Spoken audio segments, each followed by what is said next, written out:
Hi, welcome to our Kids Online Cooking Club video of the week here at the Priest River Library in beautiful scenic Priest River, Idaho. So we have our table back this week, which we really like. We started using it last week. Hopefully you guys can see a little bit better what I'm doing. So this week's recipe is Salsa Fresca, also called salsa cruda or raw salsa. All of the things that I'm using today are fresh vegetables. They've all been kept chilled and cold in the case of the cilantro and lime. You'll need some tomatoes.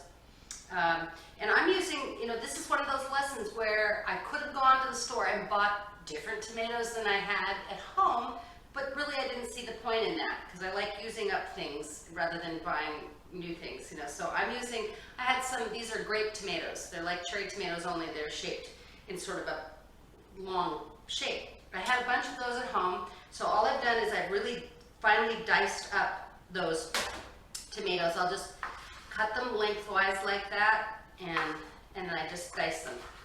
And they come out perfectly chopped, just like that. So we have lots of diced tomatoes.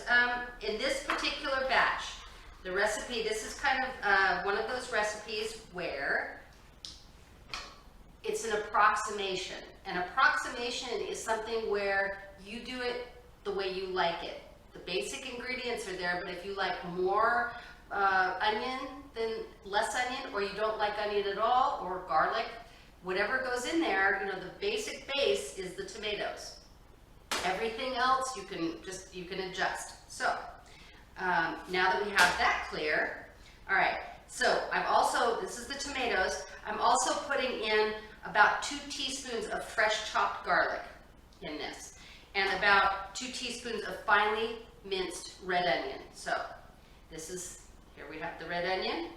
And I'm going to use serrano pepper. This is a hot kind of pepper. When you handle these, now I want to make darn good and sure that I don't touch my face or my eyes after I've touched this. So I always wash my hands after I've touched these. I'm going to mince up just a tiny bit of that because this kind of pepper is kind of spicy. So, and if you like spicy, you can use more of it. And if you use with peppers like this, serrano peppers, poblano, jalapeno peppers, the seeds will add more spice to it as well. So I've done that. And like I said, I'm going to wash my hands really quickly because you don't want the pepper oil to stay on your fingers and then suddenly your eye itches and that doesn't feel very good. One of the things I'm going to show you guys today too is this is a garlic clove. They come in a head of garlic, comes in, and there's lots of little cloves in there.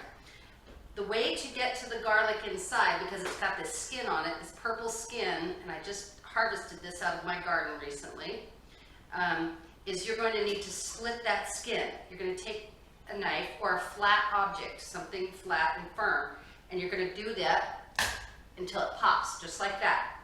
That popped the skin, and now I can easily peel the garlic out of the skin. So that's a little chef's trick for you. And I might add that to something else later. Anyway, the next ingredient we're going to use is some lime juice. This helps bring out the salsa flavors, blends them together. I learned how to make salsa many years ago when I was in Mexico, and in Mexico and some Hispanic countries, they make it in a mortar and pestle that's made out of lava rock, like a pumice stone, and they grind it. This is fresh cilantro, and we're just going to take a little bit. Some people really like cilantro, some people don't. It's all a matter of taste. I have one coworker who really doesn't like it, and I have another coworker who really does. So I think I'll make sure that I leave some of the salsa without cilantro for the other coworker that doesn't. So you can always do that. So I'm going to separate a little bit out there for her. And then I'm going to add the cilantro into our Salsa Fresca. This looks beautiful. You can adjust salsa, and there are other kinds of salsa. There are salsas that use fruit, like mango salsa, pineapple salsa. You could take the tomatoes and you could add some fruit into it if that's a flavor you like. You could also add some other seasonings like oregano to it.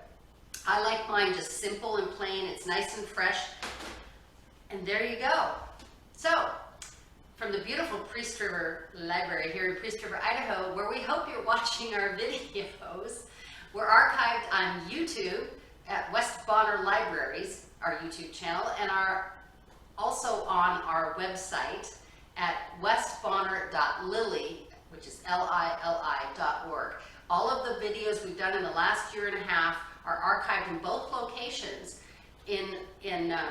for the Kids Online Cooking Club. Our Facebook page, we publish our videos on Saturdays, so stay tuned each week. If you're on Facebook, you can always catch them as soon as they come out. So, we hope you have a great week. Enjoy the salsa, because lots of things are coming out of the garden right now, and we'll see you soon. Bye.